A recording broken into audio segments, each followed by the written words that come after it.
Well, the funny thing is when the group broke up, we was #1 on the charts. I never heard, to this day, I don't know personally, of a group that broke up at #1. They break up when they last or not selling, but we broke up at #1. And I don't think, it might have been just too big to keep that group together. It was too perfect. So, you know, it was just meant to be. You know, Cube left, then Dre left, then, you know, that was it. You know, once we finished mixing Niggas for Life album, the group was over. People didn't know that, but the group was over there. I didn't really have a reason to stay. It's just like, Dre asked me to go, I just never answered him. You know, I'm like, hey, he ain't doing nothing, you know, he is cool with me, so, you know, why leave, go where? I just was there, you know. It wasn't no him over him or nothing like that. Me and Dre are still buddies to this day, so it was just, I just didn't leave. That's the only reason it was. Man, when I found out that shit happened, I was like, damn, you know, I didn't believe it, you know, and then he was like, yeah. And that's when he was just like serious. It's like he was really in like, his whole mood and everything changed. He was just, yeah, it's on. Yeah. Do you remember any specifics as far as what he told you? I can't remember every little word, but it was like on the point to fuck everybody. I'm rolling with my shit. First motherfucker tries something, I'm gonna kill his ass.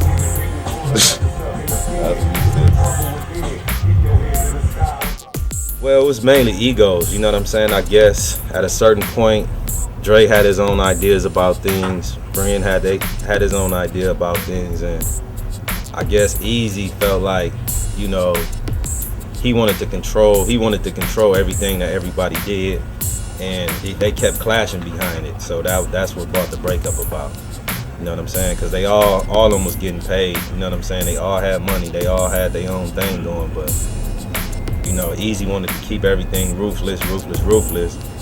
And, you know, I guess they wanted to branch out and do their own thing a little bit, and I guess he wasn't feeling it, so that's kind of like really what brought the breakup about. But they still had love for each other. You know, Eazy and Dre lived right down the street from each other in Calabasas, you know what I'm saying? Even with the whole Death Row, Ruthless, you know what I'm saying, beef going on, these dudes live basically on the same block, you know what I mean? And they always spoke to each other, you know, they had conversations on the phone, even during all the controversy. So they had real love for each other.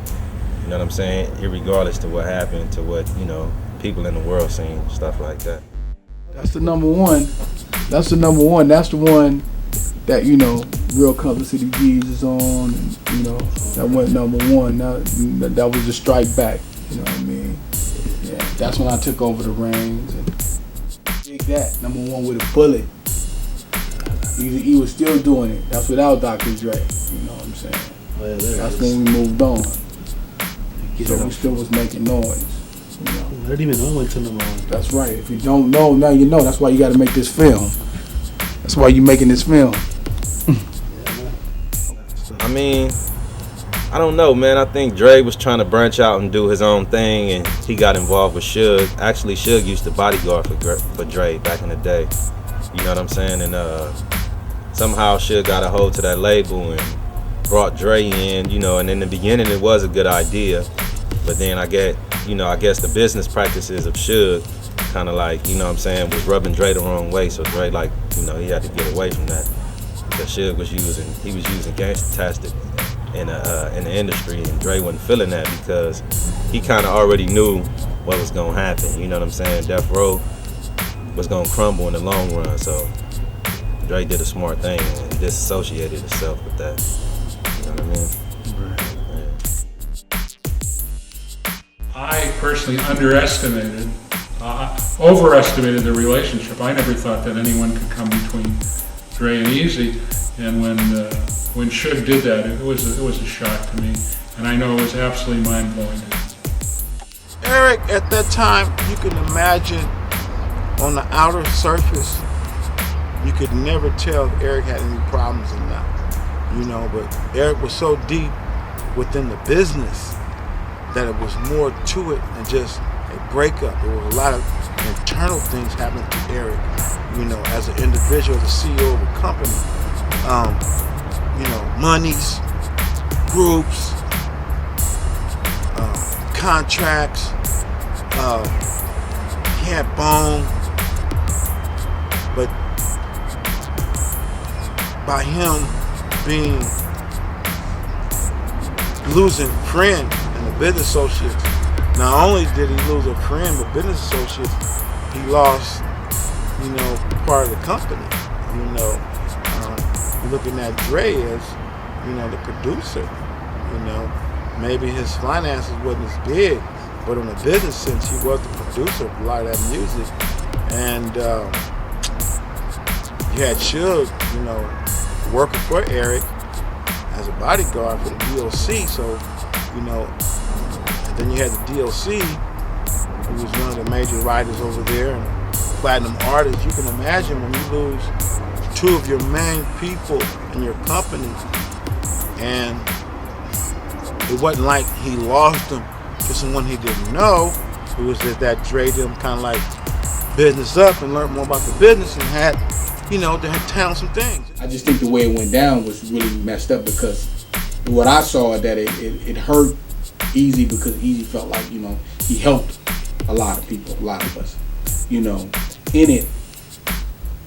I think it took a toll on him, because he was closer to all of the guys from NWA than he was the new guys, us, and you had Shaky, you had all these different new people around and stuff. We were writing and producing for him, and he didn't have Ren and Cube and Dre and all these people around. So the climate for him, I think, he was kind of lonely, and just with learning us. You know what I'm saying, and wanting to trust what we were trying to do and take his career to that level, or even just keep momentum in his career.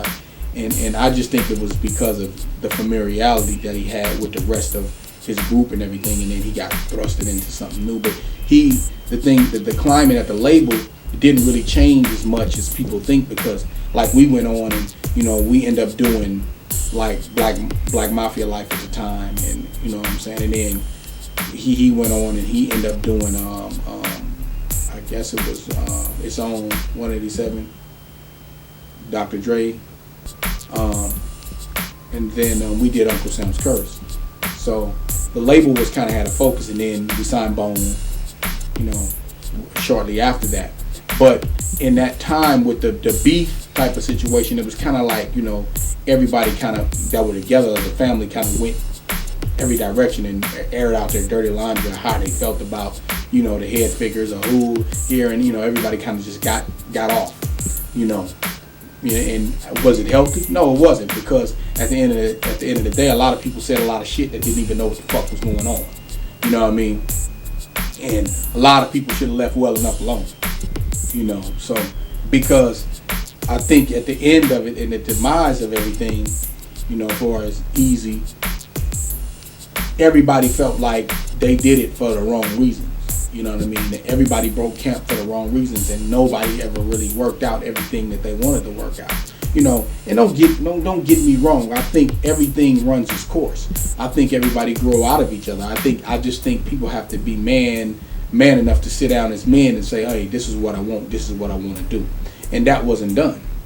So the climate at the label, I think, with Eric was he basically got left hanging. He got hung out to dry. But we kept moving. We kept pushing. We never really wanted to like have issues with Dre. I think that when they did Death Row, they more so wanted to have issues with us, more so to use it as a catalyst to build what they were trying to build. I think that's what I truly believe, because it's kind of what happened. A lot of the biting went on. People left with ideas they shouldn't have left with, and all kinds of stuff. And I think that was a tactic to kind of downplay us, the people who stayed down with Eazy, and versus really just throw him off of his point, But Eazy was a sharp enough businessman to say, hey, we got to keep moving, and we're going to strike back, we're going to keep moving, He understood about the label thing, And plus, before that, you got to realize he had went through some back and forth stuff with Cube, so it kind of didn't really affect him as far as the business is concerned. I just think he felt like, abandoned, at that time, because he felt like, you know, I done everything I could do to keep you at play, but you still got something to say about me, you know. So like once Dre left, you know what I'm saying, and they got into it, him and E, you know what I'm saying. That's when me and E,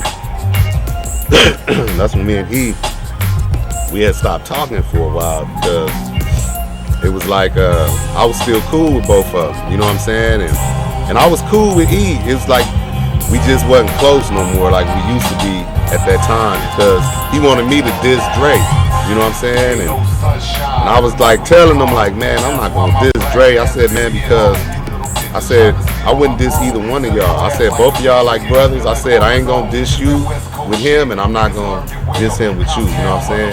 And I know he was hurt for a minute, like, you know, I could tell he was like, cause he was on one, you know what I'm saying. But after all that bullshit boiled over, you know, and I hooked back up with him and did motherfucking Real, and we was talking about it. He was like, yeah, you was right. You know what I'm saying? He was like, you was right, man. You was right. Because he was finding out a lot of shit at that time in his own personal life that he didn't know about. So he was like, yeah, he was right. And that's how we hooked back up and, you know, did that shit. People, you know, I hear that people don't think that was really a big deal. That was a big deal in the street. It had got to the point, as far as E was, you know, Dre had left. He went to Death Row. Death Row talking a mess. Dre dissing Easy. Easy dissing Dre. And I think it was just to the point, they still, I think them two still loved each other at that time. But it was just, it was how they say in Friday, it was the principality, Smokey. Can't let you get one up and never get one up. That's just like BG Knockout and Drayster, and then when they went to the video shoot at Montel Jordan, they whooped on people with golf clubs. That's real. That wasn't no nothing fake. All that was real. I mean, all the dudes E got from to be in the Compton City G's video, all them was gangsters. It wasn't no just guys, just, oh yeah, you want to be in the video? No, them was riders, real riders.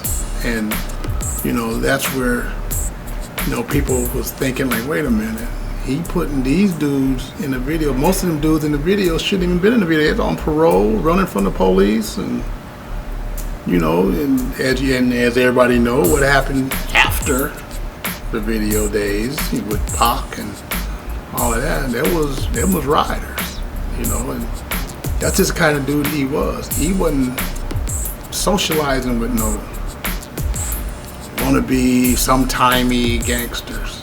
He knew gangsters. I mean, he knew real gangsters that really do things to people. And I mean, it's crazy, but that's just how he was. He had swag everywhere. And like with Drayster and BG, you know, like I told somebody else, you can look at them cats in them videos in them days. You can't buy that swag. That swag don't come from a studio. Them was gangsters. Them was real dudes. The penitentiary have met those cats. You know what I mean? They are real gangsters. They, you know, that's what he associated himself with. Real gangsters. Russell Simmons' Christmas party, he used to throw a Christmas party like a Def Jam Christmas party every year around Christmas time. So when we get to the party, Snoop there, Warren G there, Nate Dogg there, we mobbing through the party and we happen to cross paths with these cats, and my brother and Nate Dogg start having words, you know what I'm saying? So there's another incident where we crowd up, they crowd up, we getting into it, some more people had to step in and kind of disperse the whole little thing. But not long after that, I had a talk with Snoop Dogg, and me and Snoop kind of was like, man, this shit's stupid, you know what I'm saying? We understand the controversy is helping both sides out, because both sides, you know, controversy and music sells.